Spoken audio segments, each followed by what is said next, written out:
Hey guys, Matty Miller with Pursuit Real Estate here. Hope y'all are doing well.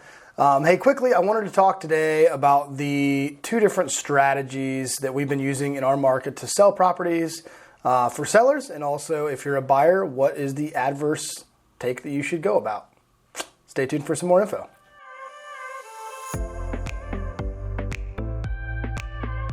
All right, so as our market here in Jacksonville has seemingly, keeps evolving by the day. We've seen everything from multiple offers to 30 offers on a home in the last couple of years to interest rates jumped up and all of a sudden things became very dead and then things got hot again. So we kind of keep finding ourselves in this conundrum of where's the market going to go? Where's it at? What's next? And the one thing, while I don't get into projecting the future very much because I don't have a crystal ball. But what I can tell you about our current market is that essentially we're kind of seeing there's two different kinds of listings that are both moving, and then there's a third which isn't really moving. And I want to kind of break those down and what those subsections look like for you to understand. Just kind of, hey, if you are thinking about selling, hey, and I have this property, what route should I take to get it sold? And we'll talk about different strategies as well as that's along. So one property that's still moving in our market regardless is the property, and price is anywhere from, I typically work in that $300,000 to $800,000 mark. So somewhere in that ballpark is my typical target market of properties that I work. So what we're seeing in that market is properties that are clean, brand new, have very little work to do. They're very well taken care of. They don't have any roof issues. They don't have any AC issues. Everything is pretty much like move-in ready. When I say move-in ready, I'm saying the buyer is going to buy it. They're going to move into it the day after closing, and they don't have to do a thing of work unless they want to just update some paint colors. So those properties like that are very, very, very clean, those are going to move extremely quick. So those are still moving within 10 to 15 to 30 days or less on the market. So that's one subsection of property. So there's enough pent-up buyer demand, I think, for those particular properties that it makes sense if you are going to sell and you have a property like that, to price it well, price it with the comps, don't overprice it. That's another conversation for another video. We'll talk about pricing strategies almost exclusively, probably next week.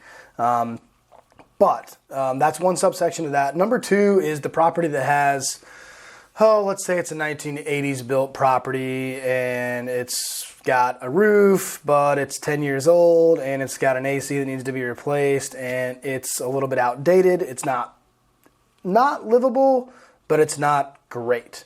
A lot of times the seller is going to have to make a decision whether they want to put money in to fix it up to try to get it to the top market value that it can, or do they leave it kind of as is and put it on the market and go from there. What I've kind of seen is that, quite honestly, if you have a property that's in the middle somewhere, what I would probably advise in this market is to not do the work. Number one, we have contractors probably expense-wise are at an all-time high. So getting work done on your property is very expensive. Unless it's something you're willing to do yourself and you can do a good job, that's the key too, then yes, I would consider moving forward with some renovation costs, doing whatever. Just doing carpet and paint will help a little bit, but if you have actual structural issues that need to be assessed, then that may be another conversation. So that's kind of the second one.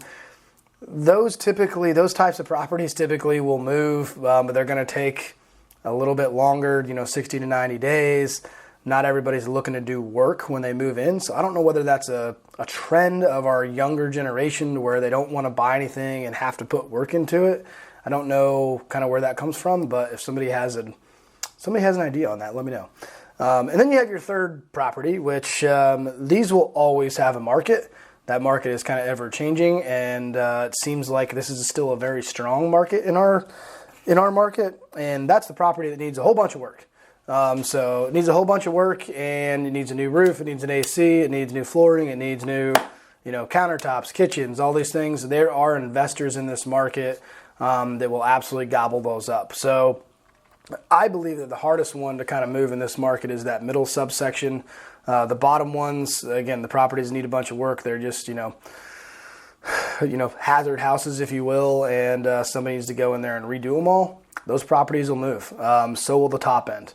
The ones in the middle that you're kind of stuck at are the more difficult ones to where they need a little bit of work. And each property is a little bit different than that. So if you're looking to sell, we kind of got to figure out which kind of subsection you're in. And then we kind of make a strategy based off of that. If you're on the buy side, understand that that's kind of what you're looking at. You're looking at properties that are either really, really updated, don't need any work, but you're going to pay top dollar for. Most people apparently seem to be okay with that. But the middle subsection is like, oh, we have to do this or we have to do that. We're not interested. So it tends to sit for a little while longer. And that's just kind of the way it goes. And then obviously the other subsection needs a whole bunch of work. And those properties are still moving, but those are going to be obviously the lowest price in compared to its comparables around it, but it's going to be at the lowest price. It's going to have a ton of work to do, and it's probably going to be 3, 4, 5, 6 months before somebody moves in. So those are the 3 different subsections of properties that we're seeing in this market. Obviously, there's still tons of activity. Our inventory is actually still pretty low. We are still kicking along. We're still seeing multiple offer stuff actually come through, which is kind of crazy with the interest rates. But as far as projecting what's going to happen in the future, I assume that the fall will slow down a little bit. We'll see some easing on pricing, not too much, but a little bit. And then I think once the springtime hits next year, depending on what interest rates do, we can see a pretty strong market still moving forward here in the Jacksonville area.